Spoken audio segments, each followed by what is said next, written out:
Hello friends, welcome to this course on Introduction to Python.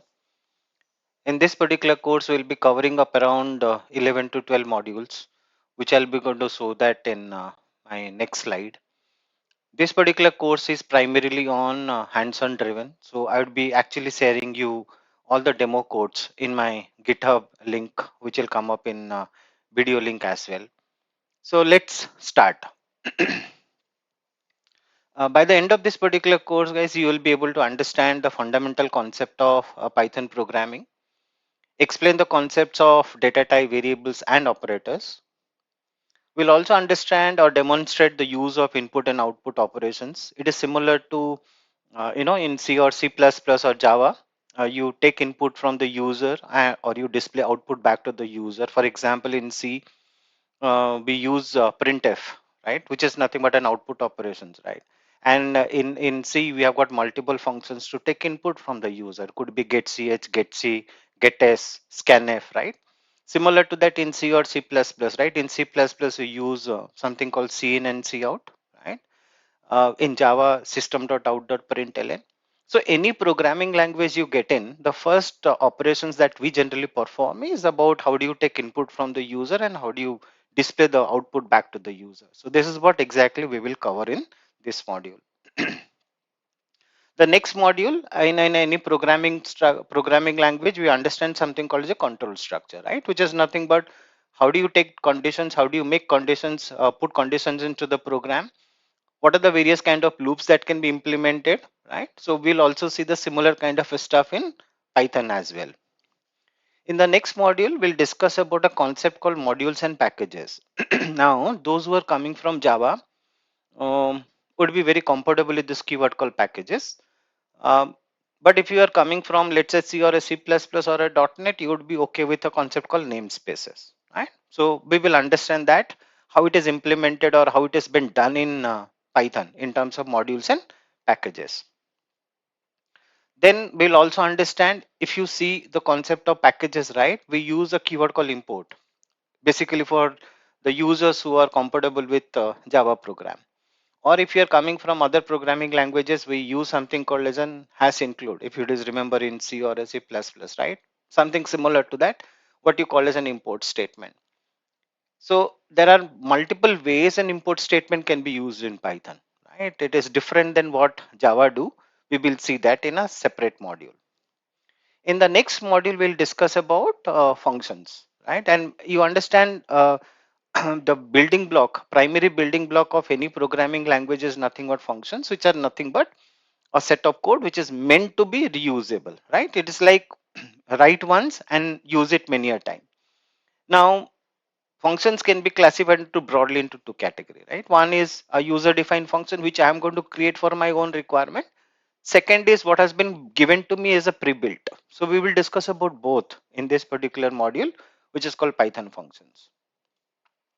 Next, we'll understand the backbone of any programming language, which is nothing but data structures.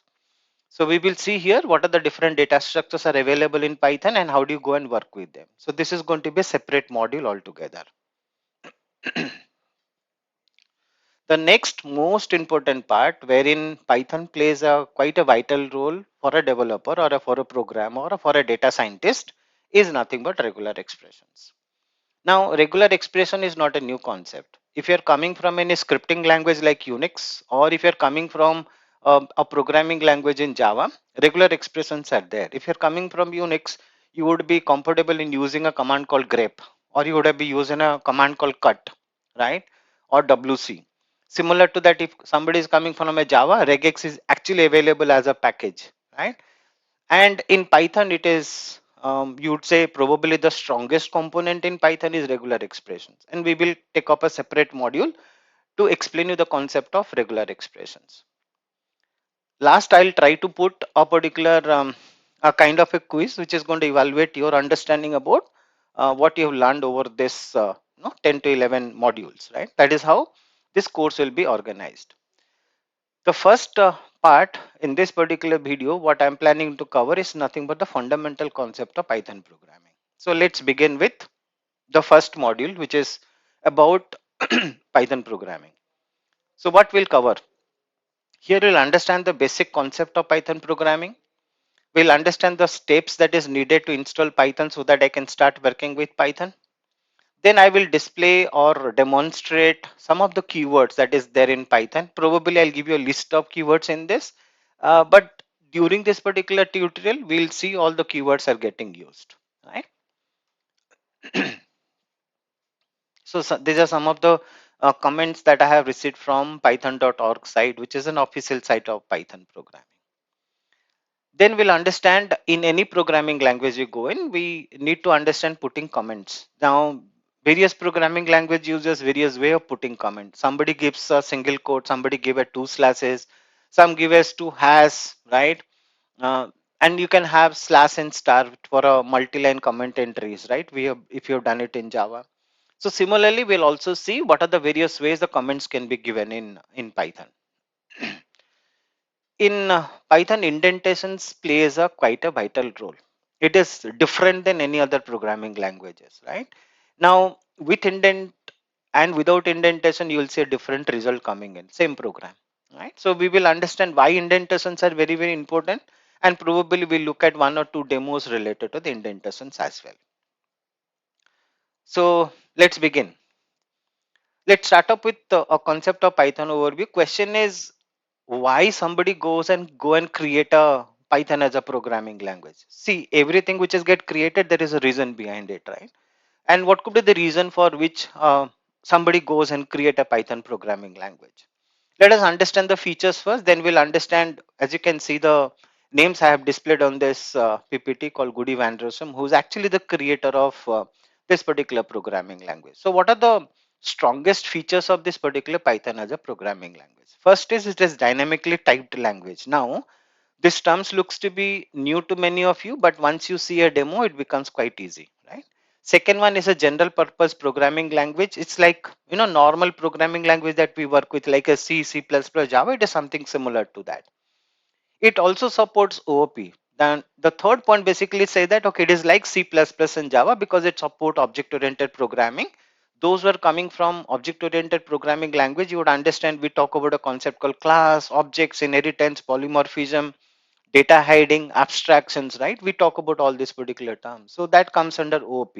Anyway, this because this is a basic Python programming language tutorial. So OOP I'll be taking up in a separate course altogether. Next one, it support functional programming. Now, any programming language you use, first of all, this program that we write, which is a human understandable language, needed to be converted to either a bytecode or a machine language. Now, there are two ways to do it. Either the code that you write, it has to be converted to bytecode or to a machine understandable language. It could be done in either by using a compiler or by using an interpreter. If you have seen C, C++ or Java, we use compilers, various type of compiler who converts that. But there are some of the languages available which uses a interpreter, right? Python is one of them. So Python is an interpreter based, it doesn't have a compiler, and it is a high level programming language, right? As I've said, it is created by Goody Van Rossum in 1989. If you see the year of creation, the language is not new. But importance of that particular programming language, Python, even if it is an old, become quite relevant in today's market. When you're talking about big data analytics, when you're talking about machine learning, AI, there is no better language than Python. That is why Python becomes actually quite popular in last 4 or 5 years down the line, right? Let's understand some of the features of it. Python is pretty simple and easy to understand. I mean, if you want to teach anyone a programming language to start with, generally we learned C and COBOL, right? In our age, we started learning C and COBOL. And if I go and ask frankly, how comfortable with all of you are actually with C, many of you would say it's actually a tough language to work with, right?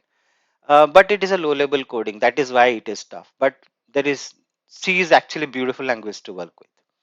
But if you want to teach someone a particular programming concept, then easiest programming language is to start with Python. It's pretty easy to explain someone. Second, it is an open source, so there is no licensing features needed. So you can start using it any way that you want, and it support all the operating system, no problem. It is possible to integrate with other programming language with Python. So you have other programming languages, you can actually Python can go and talk to them, right? That is pretty easy in Python. As I said in the previous slide, it is an interpreted language and it is platform independent. It means that if I write a particular program in Python in let's say in Windows environment, and let us say the same program wants to run it in a Unix or a Linux environment, I do not have to do a single line of code change. The code that I have written on Windows environment, the code as it is going to run it in your Unix or Linux platform as well. One of the beautiful thing of Python is because it's an open source, it has got a big set of libraries. Libraries are nothing but pre-built code somebody has created, and you can go ahead and directly use it. So it has got a big set of libraries, right? Some of the popular libraries for data science graduates, it'd be like NumPy, Pandas, TensorFlow, OpenCV, and so many like this. Throughout this particular program, we will actually see many of them. As we go on, we'll see that. Or else, as I'm planning to come up with advanced Python, there I'm thinking of adding those particular components as well. Now coming back to the usage of it, as I actually, if you remember, I told you the same thing in my first slide. It is becoming very popular in last 5 years, right? Now reason being, it is too good in data analytics. I mean, if you give talking about a raw data, from there I want to take out insight or a trend, Python probably the first language I need to pick it up. It is used in various domain. Let's look at the some of them. It is used in AI and machine learning, which is actually like hotcake in the market now. Creating an web application can be done in Python. You can actually connect to any kind of a DB, whether it is an RDBMS or it could be a NoSQL DB. You can connect to any database, and code is pretty simple, right? A DB connection code is very simple. Hardly 5 or 6 lines of code and job done, right? You can perform any complex mathematical operation. That's why data science comes into the picture. You can create a GUI application, just like we create in Java. We create a GUI application, right? It has got a front end, it has got various component on it. Similar to that, you can actually go ahead and create a GUI application in Python. um, because Python is very easy to use and it has got a fantastic GUI capability, people started using creating games. So many of the games actually we play without knowing, and many of the games were actually created by using Python. Coming back to the same usage of various areas, as I said, in machine learning, you can see the list of libraries that are available to me. I can use it for my machine learning. Similarly, for GUI application creation, you have got a package called tkinter. That is a default package which is comes inbuilt with Python.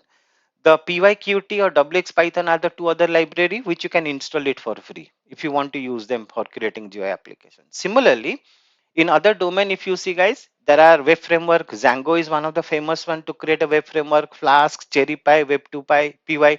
Please remember, the list of the library that are mentioned is just a small list. Actually, there is a biggest list available, but I'm just putting out this library name which is quite popular and is used in market.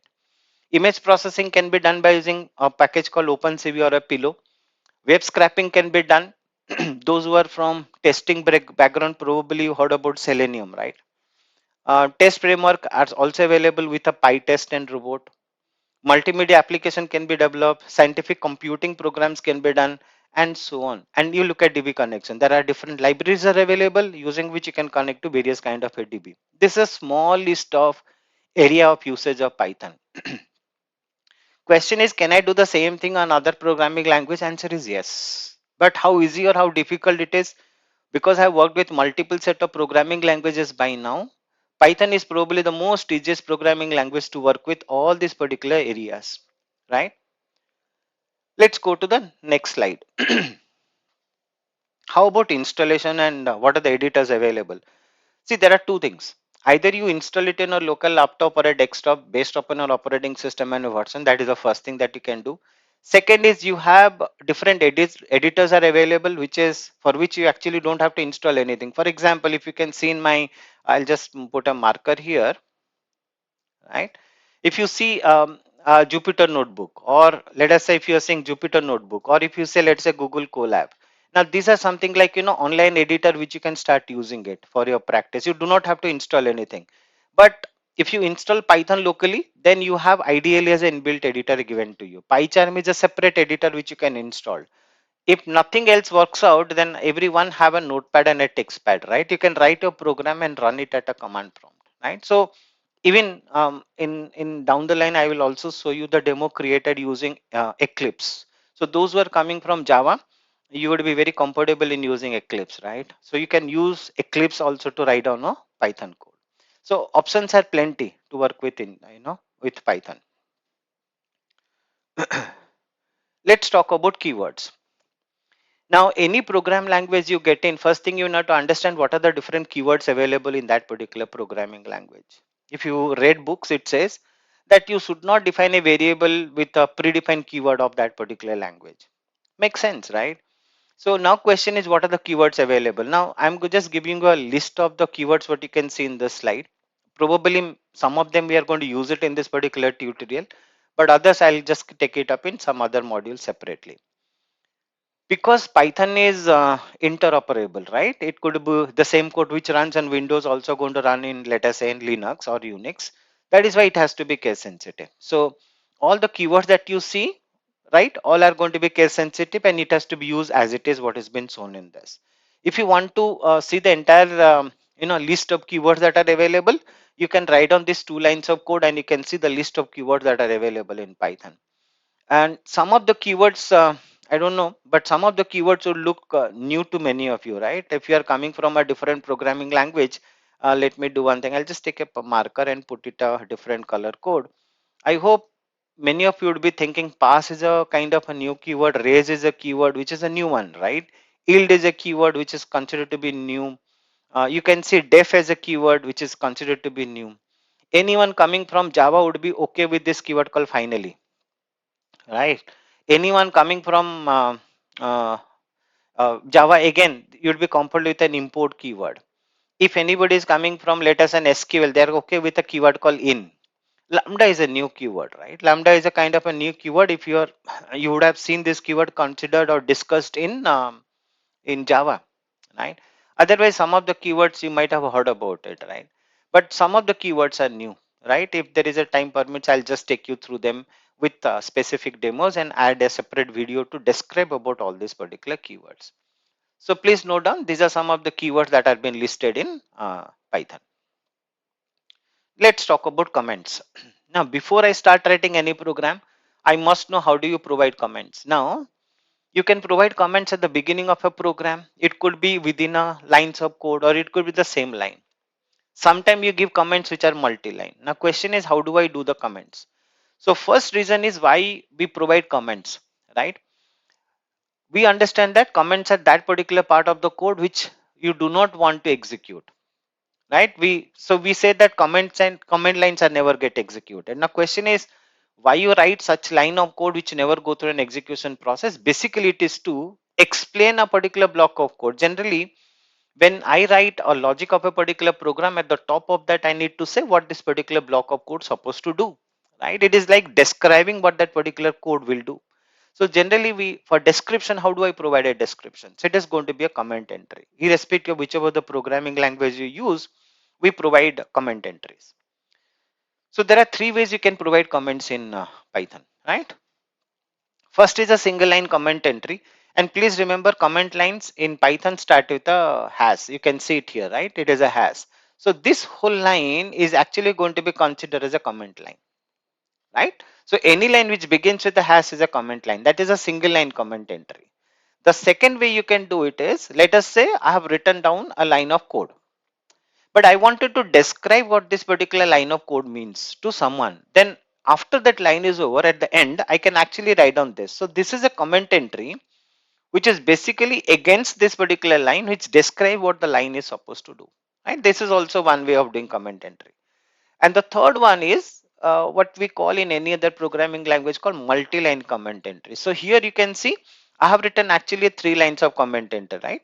Um, this is an example of multi-line comment entry. It is also called as a document. Now, if you look at that, it's actually 3 lines, but they're enclosed in 3 double quotes. So this is how you give a multi-line comment entry. So these are nothing but the 3 ways in which we can provide comments in a Python code. So once you get into the program, probably you will see all of this, right? This is just to remember that these are the ways you can actually provide comments in Python. The next important feature that I need to understand before I get into the programming is what is indentations and why indentations plays a vital role in Python programming. Indentations are what? Before a line, I need to provide some white spaces. It is like, some programming language for beautification, we give a tab stop, right? Tab stop is basically once you give a tab stop, it becomes more readable. For example, in C or C++ or Java, if you're using a proper editor, if you're writing a while loop or if you're writing a for loop, you need to describe or say which are the lines of code belongs to that particular loop. So the body of that loop is actually indented to the right? You give some white spaces before the line start. So same thing also happens here. Now, other programming language, white space or indentation is not a must, but in Python it is mandatory. You have to give, right? Without that, either the program will give an error, or second could be your program will give you a different result than what is expected out of that. Right? We will see probably in a demo. Let's look at indentations. So when you're talking about a block of code that you create in C or C++, if you remember, when you write a while loop or a for loop, or for that matter in Java, if a particular loop or a switch case or an if statement has got multiple lines as part of the body, you put that within a curly braces. That's what generally we use. Start with the curly braces, end with the curly braces, and that defines the block of the code. But in Python, the block of code cannot be enclosed with curly braces. So the question of curly braces is now not there in Python. So question is then, how do I go and create a block of code? How does my program will know where does my while loop start and where is my while loop is ending? Where my if is starting and where is my else is starting? How do you know that? How do the program will know about it? That is where indentations plays a vital role, right? Let me show you an example. Even if you are not okay with the if statement, but still you can understand very carefully. Look at you have got an if statement here. You have got an look at here. This is an if statement I have. This is an else statement I have, and this is an else statement I have. Now, for this if statement, there is only one line of code to run. For an else if statement, this is the one line of code to run, and for else, this is a line of code to run. But question is, how does Python knows where is if is starting, where if is ending, where the else if is starting, where is the else if is ending, and so on. Now that is where you understand that. Look at the three lines, the three print statement that you have, all are indented to the right. It is not for readability. It is a must in Python, right? So the block of code what we used in C, C++, Java, we give braces to indicate where it start, where it end. But in Python, we do not have a curly braces to represent that. Only one way you can say it is nothing but indentations, right? So indentation is not a option to me. It is a mandate to me. I have to give it, right? So what you have seen, because we are talking about introducing a particular language called a Python programming language. So what we have covered here, we understand Python overview, we understand what is its usage, who created that, right? Then we understand the installation process and the different editors that are available. I'll give you a demo soon. The next one, we understand about the keywords that are available in Python. Then we look at the comments, how do you give it, and at the end I explained you about the indentation in Python program. Now let me show you the editors that are available, right? It could be command prompt or it could be the existing editor. So let me just switch over to my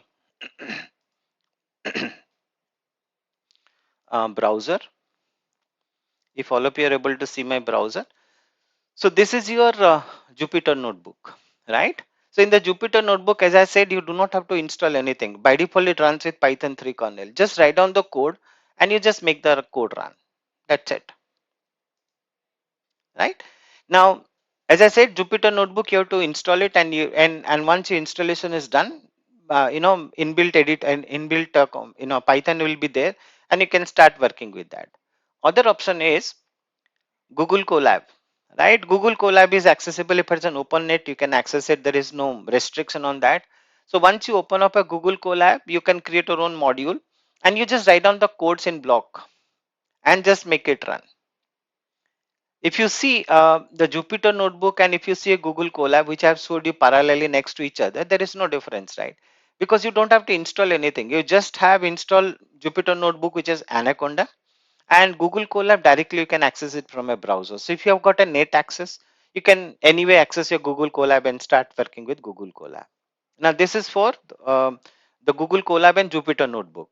Now let me show you about how about if I have installed it in my uh, local laptop or a desktop. So if your installations are done, then you can very easily see. Just type Python, it will actually come up with this prompt. The three greater than sign, this particular prompt tells you Python is okay in running. In my case, I have installed Python 3.7.0. Now you have latest Python is it there. You can download and install them and start working. But compatible is 3.7 and 3.8 is quite compatible. Now here, I can just directly write what I have written in my Jupyter notebook. That's it. I say print. Your print statement is equivalent to printf statement in C, or it could be system.out.println in Java. Okay, so I'm just writing whatever I have written there. So same thing, right? I have also defined a variable. So we'll discuss about variable in my next module. Don't worry. See this? No issues. It's working here as well. So if you have installed locally, it is also fine. You can directly work with command prompt, or else you can work with ideally as a prompt which is available to you, an editor, or else the option could be a Jupyter notebook which is Anaconda, or it could be your Google Colab, right? Whichever is compatible to you, you can start using it, right? Let me just go back to my slides, right? So this is what I was planning to cover up in my module 1. So by now you understood what are the different modules I'm planning to bring in. This is the first part of it, wherein this is basically talks about the readiness, right? So that's it from my side, guys, for this module 1, right? And we will start with module 2, and there only we'll start doing the programming. So thank you. Thanks a lot.